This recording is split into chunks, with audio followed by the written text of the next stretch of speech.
Hey, this is Pierre Delacote working at Planet Technologies. 10 annoying behaviors in Teams meetings. I wanted to share these behaviors I see almost every day and maybe give some feedback, some experience, and some advice. So let's start with number one. I'm always surprised that people don't realize when there are background noises around them, and then we can hear them. So I'm sure you've been through that. The worst experience I had was somebody starting a lawnmower um, during a meeting. So that's pretty strange. So also, so the first thing to do is to mute yourself when you're not speaking. That's a good practice, and be vigilant with your mute button. But there's another feature. For example, if you have if you're talking, then you can still have background noises. So really, my recommendation, and it's really easy to set, and now you can set it live. You can change a setting that says noise suppression, I think, and you set it to high, and you'll see that all the noises that is around you will disappear magically. So try it out. The first time you set it, you need to quit Teams and relaunch Teams to make it effective. But after that, keep it on noise suppression high, and you'll see that's a game changer. You'll still hear the noise, but people won't hear it. So that will be more comfortable for your audience. The second one is often when I join a meeting, uh, it feels awkward because I'm the only one with the camera on. I can understand that from some time to time where you're fed up to see your face, and you might not look very good one day. So there's always exceptions, but in general, it's more engaging. You can see me. You can see my expression. You can see if I'm satisfied or not. You can see the the the the people that you're talking to, and it's more engaging for sure. So if you can, uh, try to turn on your camera, and also it will avoid you to multitask, because when you're engaging through a camera, it's hard to multitask at the same time. So it's a good practice. It's more respectful, more engaging.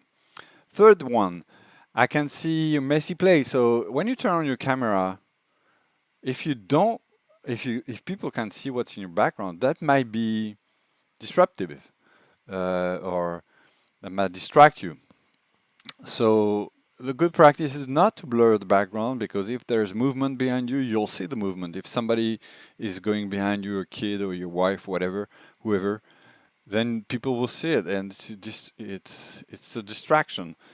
Um, so use a background image. Try to use a professional one, at least not not you at the beach. You can use whatever picture you want that fits your personality. For example, it doesn't have to be a corporate image, but use a background image rather than blurring image, and definitely don't use your no background, because then it's like people entering in your privacy. It might not be a problem with you, but it might be a problem with other people. So it's more respectful too. Then everybody talk at the same time. So have you been in a conversation in a team meeting where everybody is, trying to answer a question at the same time? So it's better to raise your hand. There's a feature for that. So especially when you're a lot of people, I will say you don't have to raise your hand if you're 5 people in the room in the meeting.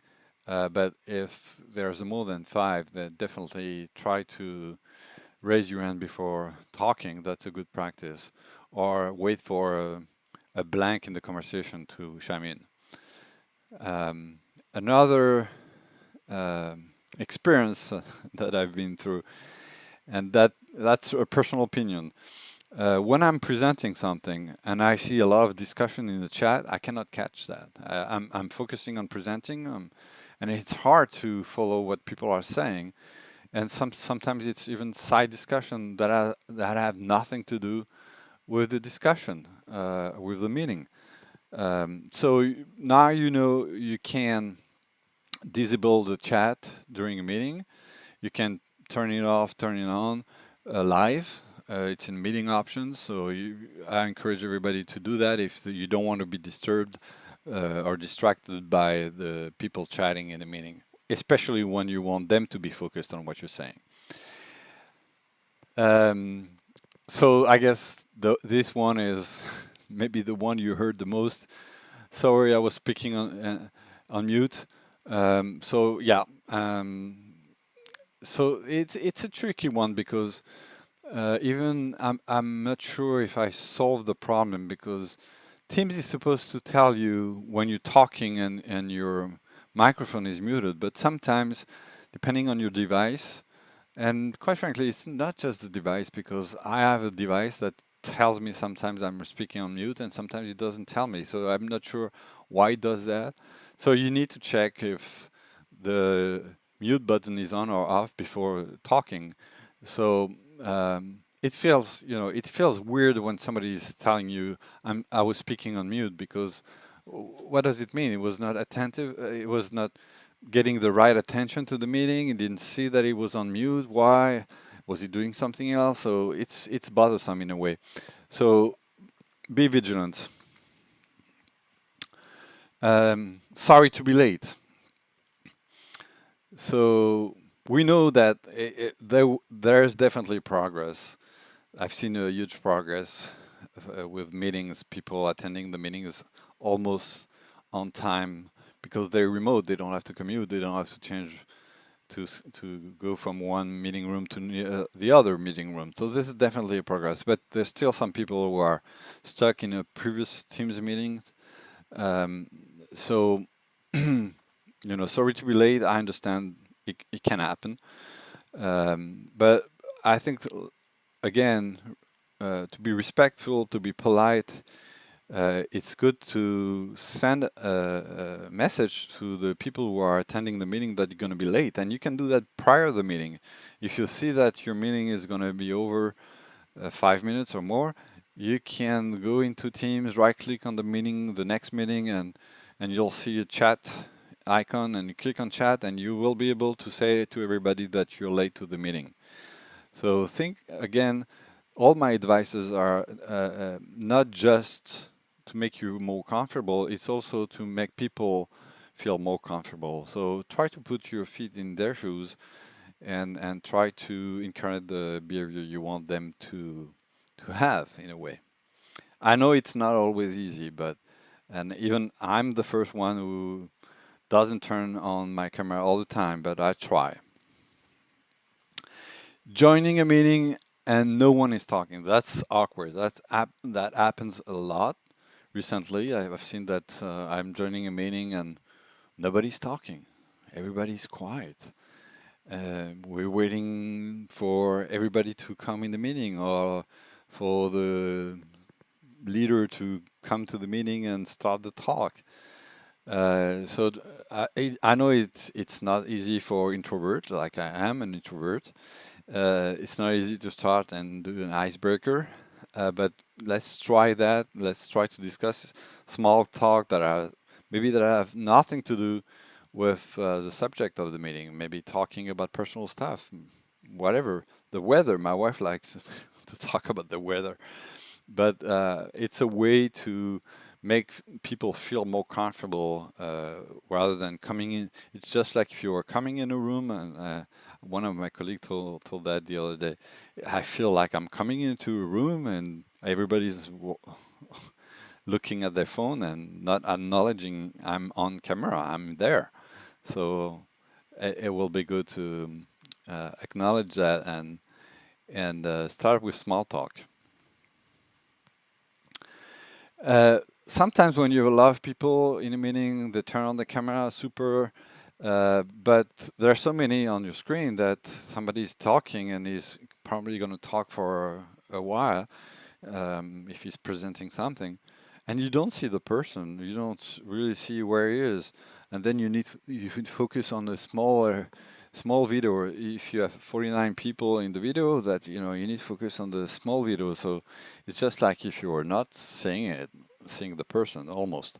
So I think the good practice is to select the video of the person who's talking and spotlight the video so it turns out big and you will only see this person. I think also it's coming. You can spotlight several people.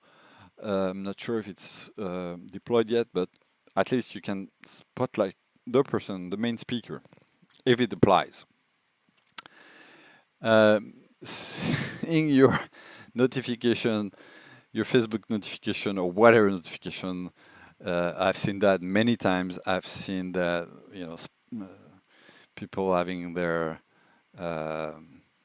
whatever notification, the Slack notification, email notification. So that's I don't think it's comfortable for both of the parties here, because on one side you're exposing personal information to everybody, and on the other side, you're just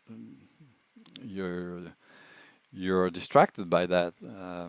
So, and why does it happen? Because people are sharing their entire screen because it's easier. You don't have to wonder which part of the screen you want to share, and so you share your entire screen. So I think it's a good practice to share not the entire screen, but the app you're sharing. If you're sharing, an Excel file, a PowerPoint, and even when you're sharing a PowerPoint, it's better to share the presentation for performance and also for features that are available rather than your entire screen. So I understand that if you're gonna share your screen because you're gonna switch from one app to the other, I can understand that you want to share your screen because you don't want to stop the sharing and start the share.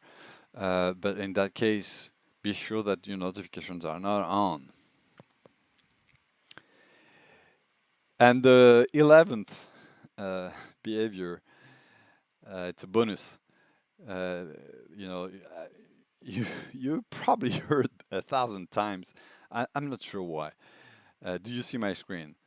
So obviously, if you shared your screen, if you click on share, then you select the screen you were sharing, people will see it, unless there's really an issue, technical issue. But 99% of the time, they will see. So why would you ask the question? And maybe there's a little delay, so be patient. It will come. So you don't have really to ask people if they see your screen.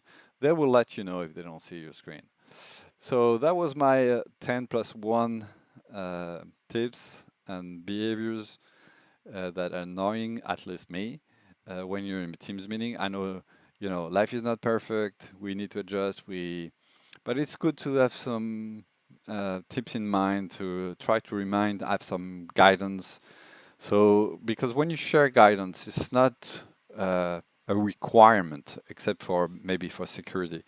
But in general, it's not a requirement. But it's a direction you want people to take, and if you share this direction, there probably going to be a lot of people will agree with those guidance, align, and you will have a better overall experience. There are other advice like making shorter meetings and having conversation before and after the meeting, but that's another topic, and I think I made a video about that. But those were the 10 plus 1 uh, behaviors in Teams meeting that are annoying me, and that's how I tackle them when I can. Hope this was insightful.